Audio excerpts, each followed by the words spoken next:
there are themes that are coming out of each and both of these stories. So I talked about servant leadership. Servant leadership is about helping others get what they want, and it is about a win-win. It's not about a I win, you lose, or the reverse of that. We heard that in Lance's story. We just heard that with the Bennett story. You talked about trust. You know, a foundation for effective ethical leadership is trust. Without trust, you can't lead or influence anybody else because they won't trust you or me or us. And so that's foundational.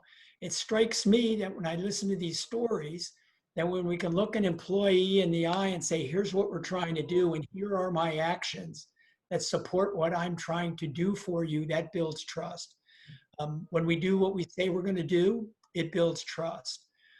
You also talked about, Lou, in your last slide there, that it takes a senior leader, a senior titled person at an organization.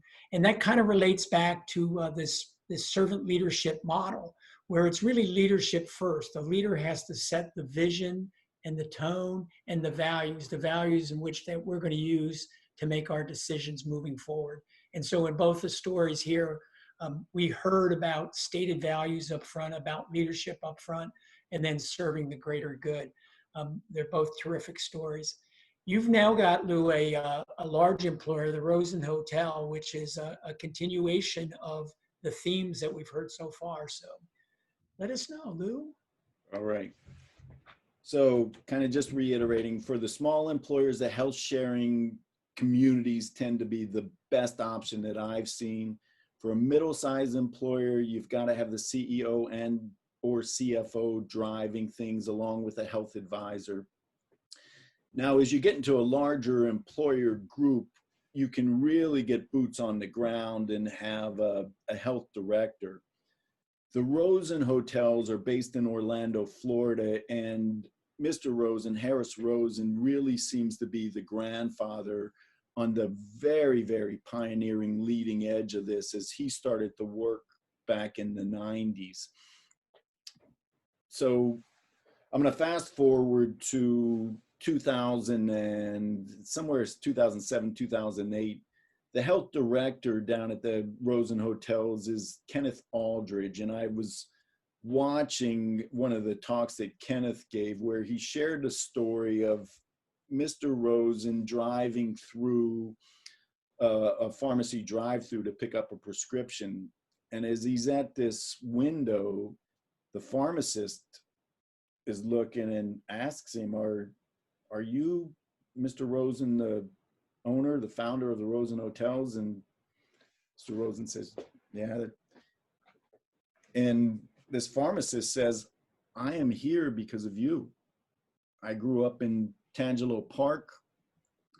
Because of you, I had childcare that got me ahead and ready to go as I entered elementary school, got through high school. You paid for my college. You have just had a profound influence on where I am today. Okay, I'll come back to that in a little bit. Back in the beginning of the 90s, Mr. Rosen was already struggling with healthcare costs. So they start on this journey and using lean tools or jargon along lean. What I love about what they started looking for was not how do we get better at disease care, but how do we start getting people thriving? So true north for them became well-being and thriving. And they start iterating their way forward. What problems are we trying to solve? And again, those problems may be unique to your organization, but there are a discrete number of things that you're going to deal with within healthcare. So what you attack first may vary, but ultimately you're going to get to the same components overall. So they had a number of workers from the third world. Early on, they brought on a physician, a medical assistant. I think they were all part-time. And the physician and others were able to say, what are the unique problems that the third world people bring in, and how do we help get them as healthy as possible, as quickly as possible. Many of the employees in the Rosen hotels come from lower socioeconomic incomes and don't have reliable transportation. Their days are often filled with just trying to make it from day to day. So there's both decreased access and decreased ability to get there. Ultimately, as they came further on their journey, they said, look, you go to the doctor while you're here. They have an on-site place of care that they will transport them there. They're on the clock as they're getting care.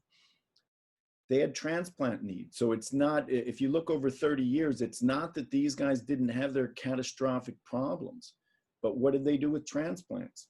They found true centers of excellence. I always joke with my friend, somebody asked me years ago, how many top 100 hospitals are there in the country? The same thing could be said of centers of excellence. How many centers of excellence? But a true center of excellence is only going to do the work when it's absolutely needed.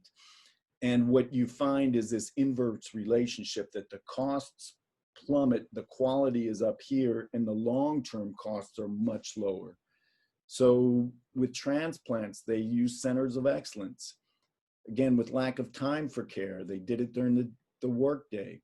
Lack of access to healthy food. Cafeterias started offering either free or almost no cost food for healthy options, much higher for unhealthy options. They're starting to change behaviors. Multiple disease state.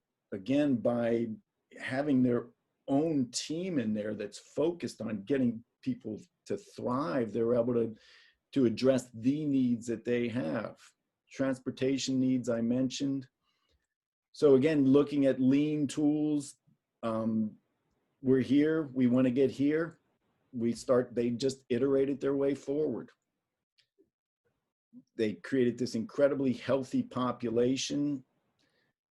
Over 27 years, they estimate that they saved $360 million. Now, I've told that to a few people, one of whom says, so what does that mean? Well, what did it mean? Let's go back to Tangelo Park. Remember that pharmacist that I talked about a couple minutes ago? Back in the early 90s, the savings were rolling in at such a rate that the Rosen hotels adopted this very poor neighborhood, paid for daycare for all of the kids before school started, had early education programs within that. So the families there were guaranteed that your child has not only a safe daycare center, but one that's going to get them the leg up so that when they start elementary school, they're ready to go. Over the years, they went from a 25% graduation rate in Tangelo Park to nearly 100% now. Crime has plummeted in that neighborhood. The lives have been lifted over and over again, economically lifted, the community's been lifted. What's happened at Rosen?